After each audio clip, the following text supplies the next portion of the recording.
ከዚያ ከጠዋት እስከ ማታ ጉሮሯቸው እስኪያብጥ በእነዚያ ከጭቃ በተሠሩ ወፎች ላይ እፍ አሉባቸው፣ አንዳቸውም አልበረሩም።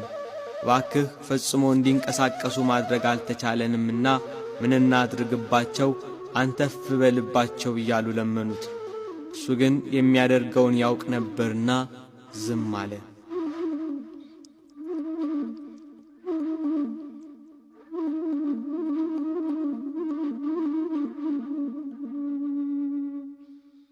አንድ ሕፃን ግን ጭቃውን እፍ በማለቴ አዕዋፍ የሆኑ ዘንድ እባክህ ሥልጣን ስጠኝ እያለ አብዝቶ ለመነው።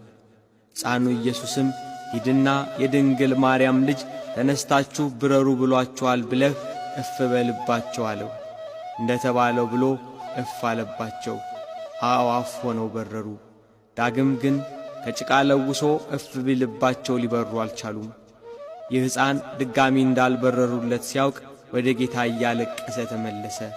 ነገር ግን እሱ ተሰውሮ ነበርና አላገኙትም። ለሕፃናቱ ወላጆች፣ ለአካባቢው ሰዎች ነገሩ አስደንጋጭና አስፈሪ ሆነባቸው።